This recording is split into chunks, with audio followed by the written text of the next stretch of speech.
at the end. But Aqil Qadir is the founder and lead instructor of Citizens Safety Academy.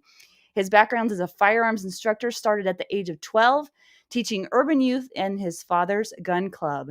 He followed in his father's footsteps, becoming an NRA Certified Instructor at the age of 22, and he's been training civilians for over 30 years and training law enforcement for over 25. His passion is teaching regular people how to keep themselves and their families safe. So let's bring Aqil on. Hey, how Hey, you doing, Aqil? excellent. Thank you for having me. You bet. Well, you said before the show I could call you Ak. So I'm going to see maybe if I can let that catch on. I'll call you Ak instead of Akil because your name is hard to pronounce and I think I butchered it more than once. We actually did quite well with it. But yeah, I answer the Ock because that's what most people call me. So, and I've been doing that since Okay. I was a kid. So, and believe it or not, I'm junior. Junior. Yeah, Wow. yeah. It was That's I'm cool. little Akil. Yeah, my dad is big Little. Akil. Yeah, go figure. Oh, that's so cool. Well, yeah, I'm interested to learn about that. You said that you worked with your dad when you were young. And so tell us about how you worked with him and then how that's led into the career you have today. I think that's fascinating. Yeah, I'm originally from Buffalo, New York. My dad, when he came back from Vietnam, he got a job in the factories like everybody else in Buffalo. And then there was a point where he started doing some, he became like a part time cop, like a reserve police officer. But he was always a weapons guy. And his dad was a police officer. So it was kind of a, family business type thing. Mhm. And it was funny. He was, finding it hard to be a gun guy in Western New York where we're from. And something happened with the 22 caliber killer. It was a guy named Joseph Christopher who was going around shooting people in upstate and downstate New York. And some people in the community asked my dad to start a gun club to start training people. And he did in 1980. And that gun club's still in existence to today. And it's one of the older urban gun clubs in America. He also, on the side, taught police officers who would qualify. They would come to him and he would help them qualify so that they could keep their jobs. And so when I got on the department in 92, a lot of guys knew who I was. And, they say, somebody says my name correctly in the hallway. I'm like, they know me. And it's like, because my dad had helped a lot of guys. It's like, yeah, your dad did me a solid. So I wanted to continue that tradition. And so as soon as I got off of probation, I went back to the police academy and started apprenticing with them like I had been doing with my dad, because he also did permit classes. And so it just went from there, and I've been at it ever since. That's so cool. I kind of wish I would have had you and your dad on together. That'd be kind of cool. I have to talk to him about it. You know what I'm saying? Maybe he might be interested. So, Yeah. but he's got a really cool Yeah. story. Yeah. I mean, especially in that area where it's, the gun culture there it's very different. Yeah. I took Tiff back there one time, just so my partner Tiffany Johnson, I took her back there one time to teach a class, and like she couldn't believe it. Like it's Really. just the difference in culture, yeah, and how the culture makes it harder for people to even consider what we do. Where it's so far outside of their realm of even, if they don't even have a parking spot in their head for the type of things that we do. And And why is that? Like they just like what is their general perception of gun culture? that it's first of all, it's not an urban thing. You know what I'm saying? It's definitely not an Oh, African American thing. But on top of that, even generally speaking, I mean, people just hope the cops come on time. And there's not a mm, lot of. It took a year and a half to get a permit, and because of the Sullivan law wow. in New York State, you can't touch a handgun until you have a permit. And so people really don't even have that in their mind. Like, like a lot of people grow up shooting or doing some type of something involving firearms or hunting or something with their families, you know, Mhm. not in urban Western New York, not at all. In some of the Wow. outlying areas, it's a little better, but generally speaking, I mean, when you place those things out of people's reach, they don't consider it anymore. Mhm. So when they do come and reach out to you, what does that look like? I mean, how do they first of all hear about it and then when they do come, I imagine they're super hesitant or what is their like frame of mind? Yeah, there's a lot of apprehension, a lot of hesitation, a lot of myths and stereotypes that they have in their head about guns and gun culture. And Mhm. so there's a lot of emotional and psychological hurdles that you have to overcome with those people in the process. Takes a take quite a long time, and they're starting from, not just, okay, I haven't touched a gun or shot a gun in a long time, but I'm afraid to touch this thing. This thing is scary to me. Mhm. Only cops and bad guys have them, and this is not Mhm. for me to deal with. And the only thing that I know about them is that bad things happen when you deal with them. And so, it Right. actually prepared me for what I do now. Mhm. So which is trying to bring more people who are not part of traditional gun culture, but they call what David Yamane calls gun culture 2.0, bringing those people over into the gun culture is where I've actually had a lot of reps doing that, because that's what I've been doing, trying to convince that the people with that mindset since I was young. Yeah, you've had so much practice. So then tell us then, because I mean, with the experience that you have, I imagine you're really good at building that bridge. So could you speak to that? What does that look like from an instructor standpoint? And gosh, I wish I had some. I always think of the good ideas after the fact. Wouldn't it be cool to have one or two of your students, right, that have come in to your organization and what their journey has been? Maybe you can talk about one or two of your students that have had quite an exceptional journey that went from point A to point Z, and it was just like a, huge difference from where they started. A good story is Tiff's. I mean, if you've watched her story, that's quite typical. Atypical in a way. Tiff happened to walk in the range master and get a permit class from Tom Givens.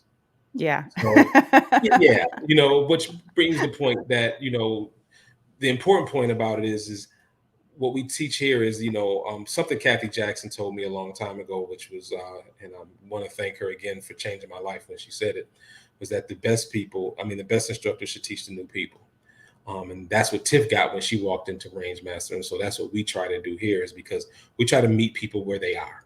And a lot of times it Mhm. takes gun people like us who've been around them and who are now comfortable around them to remind ourselves that guns are scary, guns are dangerous. I mean, anything you have Mhm. to have 4 rules or 4 principles to even handle and keep those in mind is by definition what a dangerous tool, a dangerous object. And so keep Mhm. those things in mind and realize that, just think about what it takes to stand on a line next to a bunch of people with guns and assume that none of them are going to turn around and shoot you with it. Mhm. We make those assumptions because we're used to it, and we're in the industry, we're in the culture. They Yeah. don't. I mean, just think what it takes to say, okay, you're going to go stand in a line with a whole bunch of strangers and do something that's absolutely terrifying. And so when you Yeah, put and yourself in that mindset, now you have to start thinking, okay, how do I talk to somebody like that? You know what I'm saying? How do I mhm. make myself less intimidating? That's part of it. You know what I'm saying? How do I Mhm. approach them in a less intimidating manner? We're very, very nice. You know what I'm saying? We're very welcoming. We like to say, as opposed to meeting them halfway, we do the extra 10 to 15%. So we're meeting them at 60 and 65%. We're patient, takes a lot of patience. And certain tools and certain ways of dealing, and we like to make sure that we're approachable, and that they can relate to us, because if they can't relate to you, then you give them the option to say to themselves, okay, well, I'll never be like you. And it goes all the way Mhm. down to how we dress, how we present ourselves. How I dress, for example, to a class of newbies is very different than how I may dress when I'm dealing with a class of law enforcement officers that I'm about to teach. That's a different that's a different approach. Some of it is, believe it or not, is the same, because you got people coming Mhm. into law enforcement who aren't gun people, what I'm saying? So there is Mhm. still some use for that. But I want them to look at me and go, hey, he looks like me. As opposed to talking about my long resume, for example, in the beginning class, so Mhm. talking to these people, what am I saying? I'm a granddad. I've got now 4 grandkids, I've got kids, and reminds me of something my dad once said. He said the biggest compliment he ever got from people was, "I didn't know you carried a gun." Yeah. Which harkens to something me and you discussed when you said you know how you look. You don't look like Yeah. and that has its uses, especially when you're dealing with people who might be, like I said, who have psychological, cultural, and as well as emotional hurdles that they have to overcome to become part of our wonderful culture. Yeah, absolutely. So because you they don't said that know. some well, they don't know what they don't know, and we don't know what we don't know. I'm learning that, man. That's like one of the biggest growth curves ever. You think you know, but you don't know. Hey, there's always more to learn. And that's what I love about it, right? And But guns have a PR problem. That's the truth. You know what I mean? I mean, if you look at how they're, right before I got on this just a little while ago, I like watching documentaries, and I'm watching a documentary about the Juarez cartel and what's going on in Phoenix. And if you sit here and watch this type of stuff, if you're not me, who knows the other side to some extent, I mean, I can understand why somebody who that's what they've been listening to their whole life would be terrified. yeah, it makes sense. Totally. Yeah, and you had a story too about your friend Gabe White that was brought up in our conversation as well. And I'm curious to know how you guys became really good friends. And describe Gabe for those that don't know who Gabe White is, right? Let go. I want you to describe him first and then tell your story about him because I thought that was remarkable. And really what I would call this is an example of what we would call a true defender. Somebody whose first tool is this, right? So yeah, Yeah. take it away. When you meet Gabe, if you look at him, you think he was a skateboarder or something. I mean, he Yeah. looks. I mean, he wears his suede Pumas, his khakis, and he wears the same kind of shirts all the time. And he's very, unremarkable in appearance in that way. With the glasses and everything. Like I said, you think he was like a hacky sack guy or something. Um, yeah, that's how he looks, and he's one of the most phenomenal defensive shooters that I've ever seen and met in my life. And I took his class a couple years ago, and when I arrived, I'm into something called house music. I'm a house music head, so I'm bouncing into my cars. I pull up, and Gabe's out in the parking lot parking cars, right, at his own class. That's the type of guy he is, right? So he's out parking cars. Yeah, so I park my car. I get out. He said, "Hey, Aqil, what's that music you listening to?" I said, house. He's like, "You like house music?" I'm like, "Yeah." So we ended up sharing music and talking about it, and we became friends, really good friends. So I mean, we hang out all the time during TACCON. He stays with me, and even when he comes to town, he stays with me, and he's literally one of the few friends, really good friends I have in the industry. And not too long ago, we were talking. He was here last October, and he said we were talking. He said, "I killed something very scary happened to me." And I said, "What?" He said he was near his house. I hope he doesn't mind me sharing it, but he was near his house, and he went to drop some garbage off, and there was some person hanging around there. And at some point, the guy kind of charged at him. He thinks that he was shutting the door. The guy would start coming to grab the door, but he didn't know at the time what the guy was doing. And the guy looked like he had something in his hand. And here, this is a guy who can do a failure drill, two to the chest, one to the head in 1.5 seconds. I had the timer in my hand when he did it. Right? That's And so you know what the cool. guy did? Gabe did? He ran. And I told him afterward, I said, I said, if you ever weren't my hero at this point, you're my hero. And I Yeah. said, because that's exactly how you would handle that situation, the better way, as opposed to, what a lot of guys would have done. You know what I'm saying? Yeah. They would have drawn or something like that. And instead, a guy with all of that talent and that ability and all the hard work that he's put into his craft chose Mhm. to take the option of running away. And I was very proud of him and very proud to know him at that point. That's a good story. I love that. So let's go into the Gateway Instruction Program. I know that's a huge part of what you guys do at Citizens Safety Academy. And so for those that don't understand what that even means, could you give a background of that, what that is? And then let's deep dive into that just a little bit more. Okay, so what gateway instruction is create an on ramp for people to become a part of the gun culture. We don't want them to just visit. We don't want them to hang out on around the edges. We want them to be like us, people who love this thing, who are deep into this thing, and who take their to varying degrees, and who take their personal protection and personal safety um, very seriously. You know what I'm saying? Enough Mhm. to want to do something and do the things that we do about it. But we find that there are often barriers to that. Like I said, cultural, psychological, emotional barriers. People have been through rough things with guns. I mean, Tiff told you when she went to what range master, it was because somebody that she loved very dearly.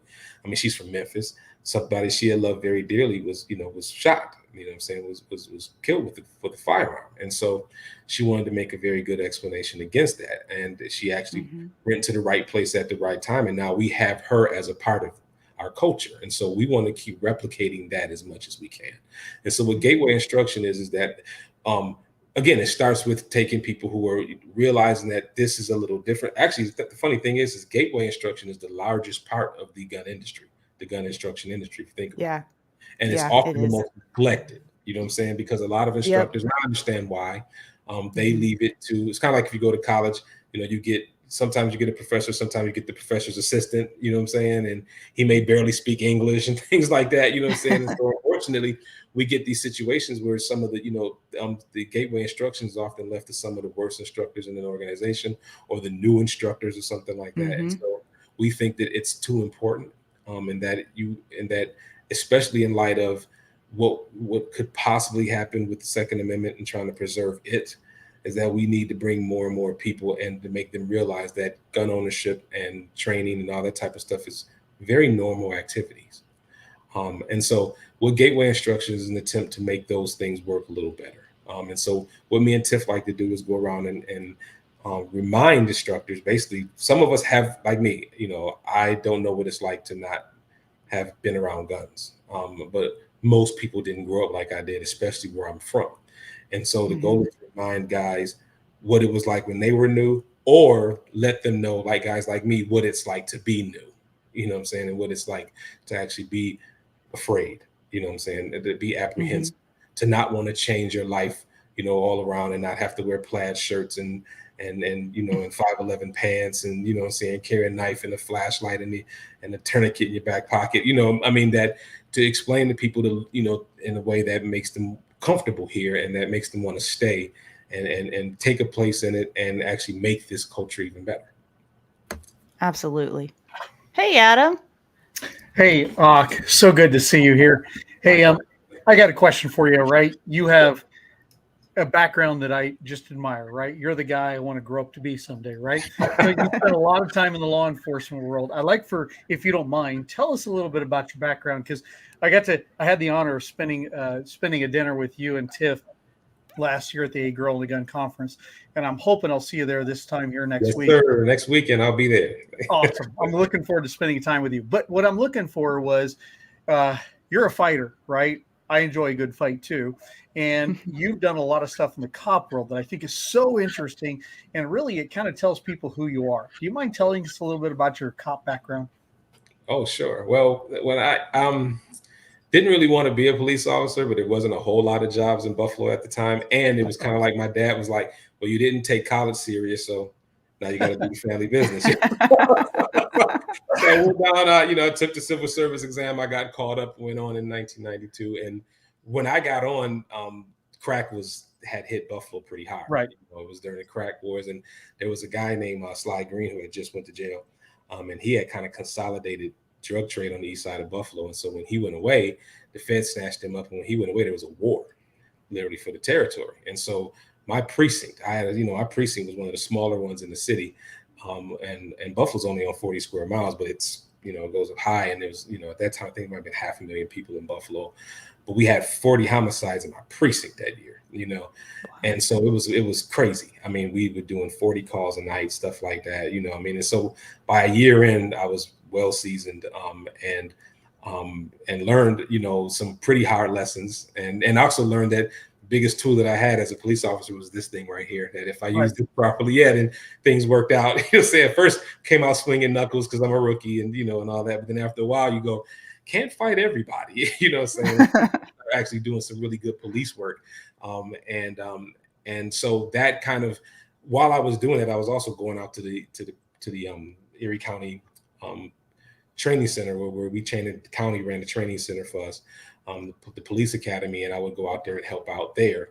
And so it helped to learn how to become a firearms instructor. And so for the first year and a half, because of the way things were there, you didn't talk to anybody. I think it was like I just hung targets, got coffee, sweat brass, and just watched, for a long time, which was cool. And that's now when I approach training, I approach it from an apprenticeship standpoint. I think that's how it should be.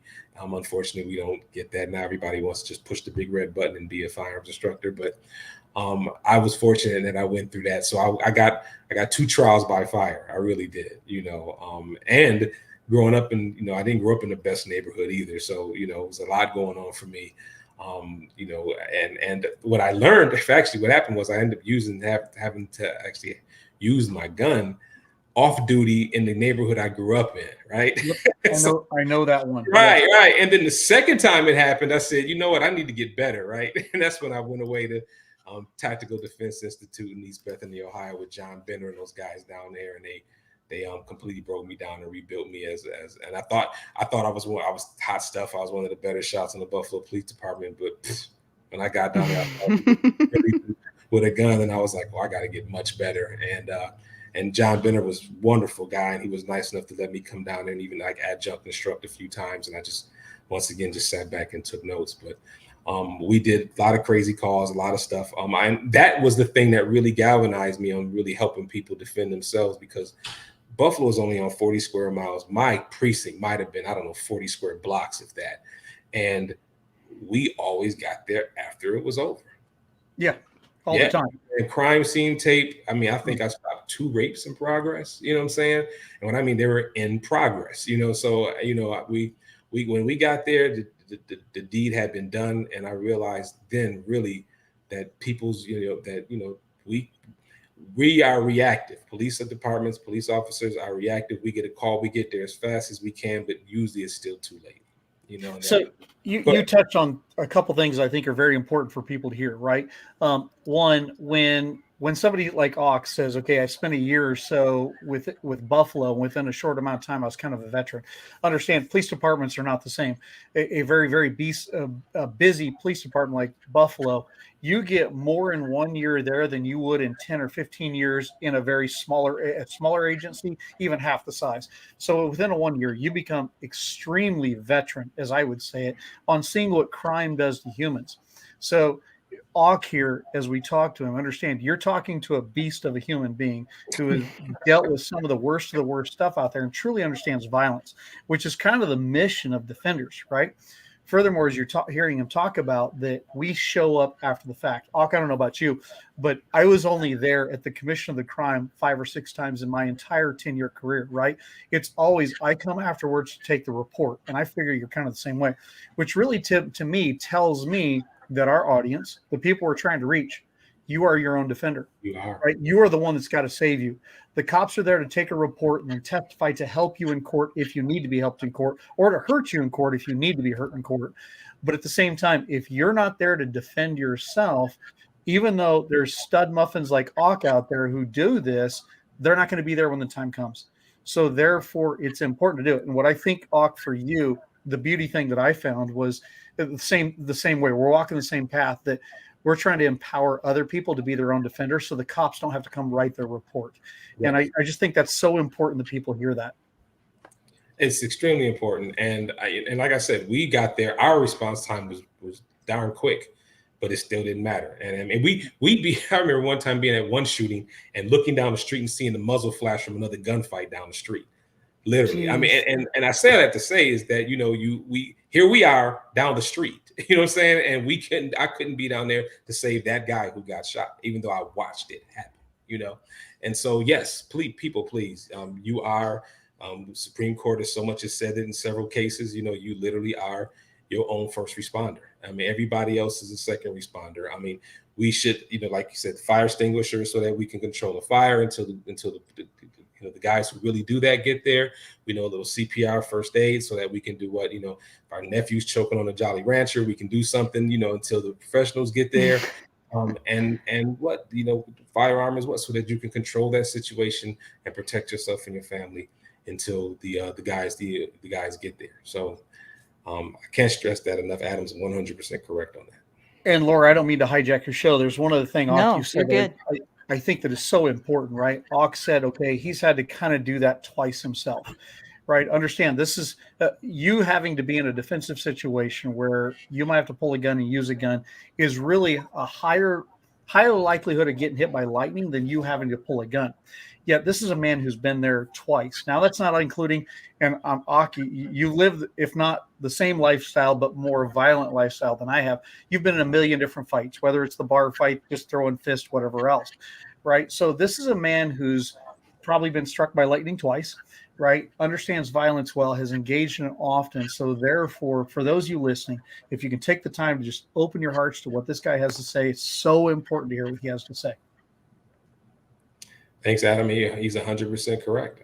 I mean, I've seen enough to know, and this is why I came home and, I love my family, and so I said, you guys have got to know something about this. You know what I'm saying? Because I can't be there for all of you. I'm gonna do the best that I can, but you pick when you have one, and you pick when you care. Like my mentor Tom likes to say, but somebody else picks when you need it. And you don't want to be behind the curve on that. You really don't. Laura, I'll bow out from here, brother. It's good to see you. Well, how do you follow that, really? I mean, I really like that because Adam's really good at reminding all of us why we're really here, right? I mean, the big picture context of what we're doing here is always something that should be in the forefront of our mind. And we are talking about gateway instruction, how important it is to foster that learning early on, bringing people in that may be hesitant or have fears. And I see that a lot with my new shooters as well. And so, I was just wondering if you have any specific, I guess, tips, for lack of a better word, for people out there that are on the same kind of mission that we are. How can we keep that fresh outlook, like we talked about, so that we can most help those new shooters, and also be humble enough to try to remember what it was like. And for me, that's pretty easy because that was only 6 years ago for me, what it's like to be that new shooter coming into that class. I feel like I have an advantage because of that. I still remember that pretty vividly. But honestly, though, I feel so bad sometimes for some of the situations that I've seen where those new people come in and they almost just want to leave class in the middle of it because they're not getting the attention they need. They're not getting the instruction they need. They're being talked down to, Yes. and they're not able to keep up emotionally. And so they just shut down, and they just kind of, you can see it on them too. And it just hurts my heart to see that. So what can we do you think, to help? First things, there's some general guidelines me and Tiff like to give people. One of them is, again, try to remember what it was like, and if you can't, please take into consideration that this person may have signed up for your class and backed out, or had to think about getting in your class, had to overcome huge obstacles to even sign up for the class. Mm-hmm. I mean, Yeah. I had one lady come to me one time, one of my classes, and she said, I've signed up for this thing 6 times and didn't show. You know what I'm saying? Because she got scared every single time, Now Mm-hmm. I can sit back and look down on her, and go, oh, you got to get better and know what's wrong with you. Don't you know that somebody's going to get killed in the streets and all that? Or what I can do is meet her where she is and become more of a partner with her in this, Mm-hmm. Yeah. Yeah. And so what we do is, again, we watch how we approach, and we get, a lot of times guys get a little upset with us because they go, if I got to take people's feelings into consideration, I go, well, no, in beginners classes, it's all about the feels. And Adam will tell you this too, even in law It's all enforcement. about the feels. Is that what you It's all said? I love that. about the It's all feels. about the feels. Yes. That's a quote right there. People Yes. people won't remember what you said. They won't remember what you did, adult learning theory 6 months later, but they will remember how you made them feel. That And is at a fact. class, that's what it is. We want to set the hook to bring them back. We want to make sure that they have a nice dopamine. They feel more relaxed, more comfortable. That's more important because we all know that they're not going to become a, competent, proficient self-defender in one class. So what do we have to do? We have to do it in a way that makes them come back for more, And so we want to make them feel welcome. We want to make them feel comfortable. And like I said, guys get on us all the time. Well, if I got to talk about the feelings and all this, and I say, well, I do law enforcement ranges too. And guess what I have to do before those? Everybody relax. Guys, take a deep breath. It's going to be okay. You know what I'm saying? Yeah. Heck, when I'm taking Gabe White's class and everybody in that class can freaking shoot, the guys who often make turbo pin or don't are the ones who got some type of emotional control. So even at our level, we know, I know what I need to do to hit the target. What prevents me from doing it sometimes? How I feel. And so I want guys to remember that and take it back to that. And, leave your politics out of the classroom. You know what I'm saying? Make your classroom as welcoming as you can. I get guys go all the time to me, well, okay, I need more Black people in my class. I need more of this in my class. I go, what does your marketing look like? You know, Hmm. do you have all kinds of people in there? Do you make all kinds of people feel welcome? Have somebody that you don't agree with politically come into your classroom, come to your class and ask them literally how they felt about it. Don't get your friends and people who think like you. Get people who don't think like you. We all got family members who aren't gun people, who may have different political beliefs than we do, or different political stances than we do. Have them come and ask them, audit my place. What can I do better here? You know what I'm saying? Try to teach those people to reach out to those people and ask those people, what can I do that will make you consider this, make you think about this, make you maybe try this out, or just, come and check it out. Let them know that any point they're not comfortable, they can leave and they don't have to do it. I've had people tell them, hey, the minute you don't want a gun in your hand, you don't have to have one. If you don't feel like going to the range, you don't have to have one. After our first shot, we have, and everybody should have one cartridge in the gun for the first shot. You know what I'm saying? And then the first thing I ask everybody, we get the guns out of hands and I go, how do you feel? How do you feel? And not just in some way that's insignificant, but really, and look at them. Little things like John Farnham taught me, never wear dark glasses when you're doing new students, especially with students. They need to see your eyes. Thank you for saying that. Thank you. You know what I'm That's saying? always bugged me. Look, they have to see your eyes so they can make that connection with you, because they are trusting you with their life. Yeah. Think about it. They really are. So we do little things like, hey, we go through our safety briefing and it's like, and then I can see them tense up because they're thinking about it again. I go, hey, I've been at this since the 80s. I haven't had any problems and we're not going to start today. I'm good at this. Everybody's going home with the same amount of holes they arrive with. Don't worry about it. And they have to learn to trust you, and they'll develop a rapport with you based on how you react to them. And one thing you never want to do is demean people, make people feel stupid, make people, never assume what they know. Me and Tiff often tell a story of a lady who was looking at who looked at one of our posters on the board of a SIG from the side, profile of a 6-hour pistol. And she was trying to understand sight alignment, and she's looking at the poster and says, how do you line those up? If they're, and me and Tiff had never thought that, we have to actually tell people this perspective is from behind the gun. Why? Because we assume that you know that, and never assume what people know ever, and then find, weed out a lot of the symbol words that we use and industry jargon that we all use and all those type of things. Find very simple ways to explain that, you know what I'm saying? And so that regular people can use regular language, because the more you use jargon and things like that, it gives people an opportunity to say, okay, I'll never be like that. I'll never understand. Yeah, and those people generally, some of them will, but some of them won't ask you what those things mean. They'll just feel ashamed they don't know, or they don't want to be the dumb person in class. They won't ask you, and then you'll move on and you'll be building on to whatever it is you're talking about, but you lost them back here and you don't even know it. You should know it, because if you're really paying attention to your students, they will tell you by the look on their face. Body language, yes. Which means their body language is everything.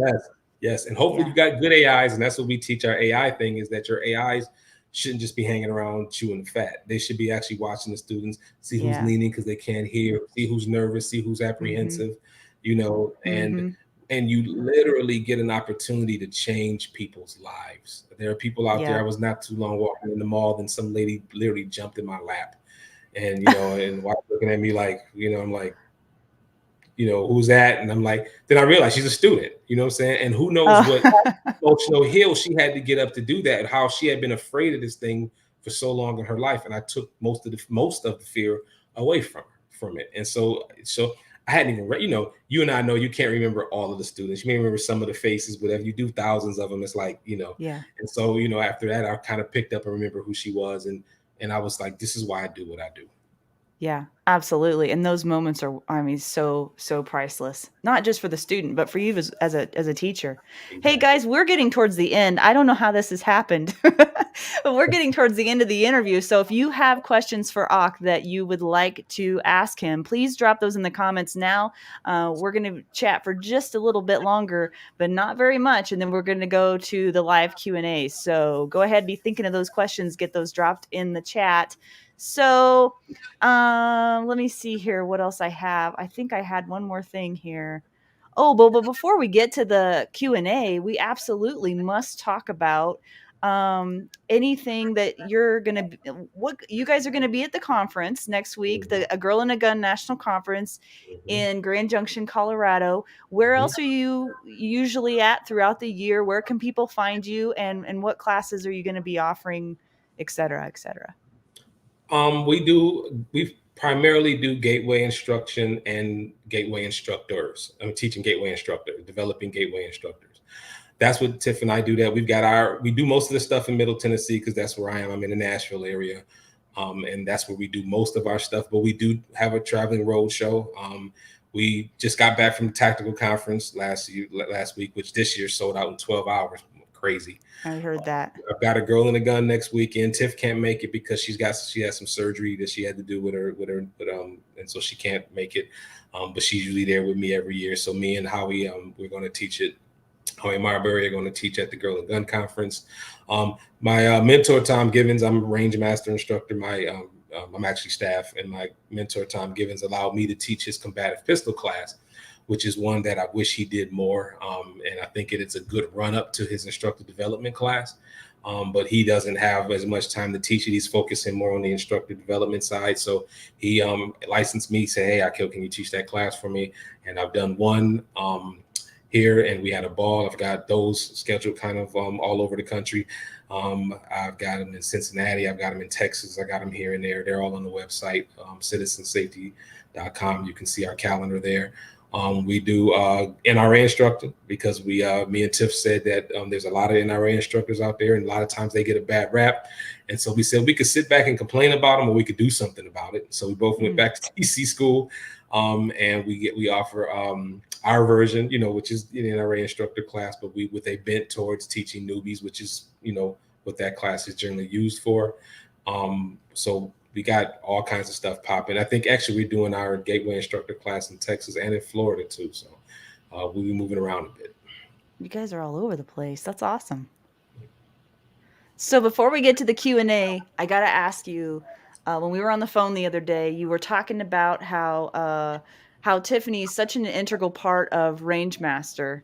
And you said that Tom was the brain, Lynn was I forget what the three things were, but that Tiffany was the motor. I'd really like you to speak on that, because there are a lot of people involved usually in a good organization that's putting on really good classes, that are doing the types of work that you're doing. And we all have different roles to play in that. And sometimes we switch roles back and forth. But let's speak to that just a little bit, because sometimes the people behind the scenes are just as much, if not more important than the people that are front and center. Yes, the best stuff is always team. I'm a big believer in team and in groups moving. I'm a person who believes if you want to go fast, go alone. But if you want to go far, go with a team. And the Rangemaster team, I'm proud to be a part of. And what I said is Tom is the brain, which he is. He's a genius, he is. Lynn is the heart, which she is. Yeah. And God bless her. She softens Tom and everybody. She's a wonderful, wonderful woman and like a mother figure to me. And then I said, Tiff's the motor. You know what I'm saying? Tiff's the new blood in the background. She's the squirrel in the back running on the wheel, helping to keep things going. And so me, and there is a quiet team of people, I'm one of them, who behind the scenes, we work hard, only because we love what we're doing and we love what we're a part of and we believe in it. And when you're a part of something like that, I don't have to tell you, Laura, there's nothing, absolutely nothing like it, And Rangemaster I'm extremely proud to be a part of it. I think, my mentor's been doing great work for a very long time. And I'm finally glad that more and more people are now being exposed to the good stuff that he's got to give. Yeah. Oh, Adam's back. Hey, Adam. Cool. I know he's back. Hey, Aq, dun, dun, dun. You're a nationally recognized trainer, right? People should be coming to you, and of course to Rangemaster, but also Citizen Safety Academy to learn from you. How do you impart your wisdom, your skill into others? And what do you look for when you're looking for the very best of instructors? What kind of What are their heart? What are their personality? What are you looking for those who truly want to become the best at what they do when they come to you? I'm looking for people. It's something Craig Douglas said. It's a concept that I had in my mind when he said it. Somebody will say something, you go, "That's what I was thinking." And when he said it, do you want to do something, or do you want to be somebody, or do you want to be something? I don't want to misquote him. It's like, do you want to do something? Do you want to be something? And what I'm looking for are people who they love doing this because they love this calling almost. Those are the guys I'm looking for. One thing I remember reading a quote a long time ago about Mike Tyson, and they said Mike Tyson is a fighter. He would fight in an arena for millions of dollars. He'll fight in the parking lot for nothing because that's what he does. You know, Yeah. and it's really all the same to him to some extent. You know what I mean? I would do this for absolutely nothing. You know what I'm saying? If somebody would say, "Hey, Aqil, I'm going to pay your bills and this and that and the other, and all I want you to do all day long is do this," I would do this. And I look for something like that in other people who will do this. We try to make sure everybody's got to eat and bills to pay and things like that. But I'm really looking for people who are selfless, and there's no ego in it for them. I mean, at the end of all of our classes, me and Tiff's last slide is a big no ego. You know what I'm saying? We have no ego in it. We don't compete. You know what I'm saying? When we started even teaching together, we were like, okay, everybody's kind of doing all this other stuff. What in the industry is not being done that we can help? How can I funnel people to Adam Winch? You know what I'm saying? How can we all, how can the tide rise all of our boats? How can we all do this together? There's never a reason for us to be arguing and fighting over students or anything like that. You know what I'm saying? We need to be boosting each other up, helping each other out. When I see those attributes in the student, those are the people that I want to bring on with us. People who will do it. There's 320 something, 30 something million Americans here in the US, right? To me, I agree with you that the fighting that happens sometimes in between instructors is a worthless endeavor. We have a million different people to reach. And what I heard you just say, if I could nutshell it, was you're on a mission to reach as many people as possible. And it sounds like if they're the right kind of people, they'll usually find somebody like you or others like us, you and us, who are trying to help them grow. And it just sounds to me like you're on a mission to help as many people as possible. With your experience and background and what you've done in Range Master with Citizen Safety Academy and others, it sounds like you have a lot of tools to help people. So hopefully that will be able to accomplish your mission that you're obviously on. I hope so. And anyway, like I said, I love doing stuff like this and working together with guys like, you, Adam, and Laura. Like I said, I could do this all day long. I love doing it. I would do this for absolutely nothing. And Adam, when we met each other, you get that vibe. You know what I'm saying? You pick that vibe, like, I'm like, this dude is cool. You know what I'm saying? And he's somebody I don't so, and we get out there, and I'm just being honest. Some of the guys, you get some prima donnas out there, and you get some guys who, it's gone to their heads a little bit. I want to make sure that never happens to me. So if you guys ever see me acting like that, pull me aside and go, "Hey, Aqil, what happened?" You know what I'm saying? Because we stay humble, and we remember that the people are coming to us for life-saving, life-changing information. What we are doing is way too important. Way too.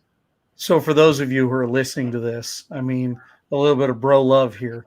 As I spent some time with Auk, and as I've watched him quietly from a distance, kind of fangirling over the guy for a while, he's a guy I'd go through the door with. If you know what I mean, that means a lot, right? If you're in the military, he's a guy I'd want in my foxhole every day, right? So if you get the chance to train with Auk, you should take the chance. Feelings deeply mutual, brother. And I have to say the exact same to my people about you. I really try. People come to me all the time. Where do you go? Like I said, I position myself at the door trying to funnel people into you guys, to the good people in this industry who are really trying to make life changes in people. And that's why I love listening to John Farnham so much. He's in his evangelist stage now, and and he's reminding us, man, that we are this is the good work. You know what I'm saying, of life-saving, teaching people how to save their lives, how to have a better life, how to, enjoy their lives, how to keep tight with their loved ones. And all it takes is for you, and we've all done it, lost somebody to, violence or something like that. And it's heartbreaking, and so anything that we can do to put our finger in the dike of that kind of thing is well worth it.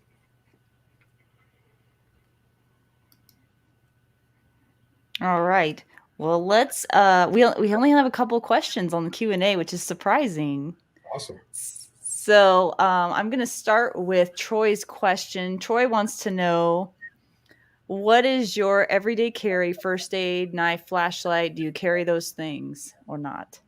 I do. Right now, I carry a Glock 45 appendix. What is? I think it's this year. I think it's Dark Star Gear holster. I'm trying that M&P aluminum thing, that metal, but right now I got to run that for a while before I pick it up. I do carry a tourniquet. I try to hide. I try to look as low profile as I can. I believe in my mantra is low profile, high performance. And so I love that.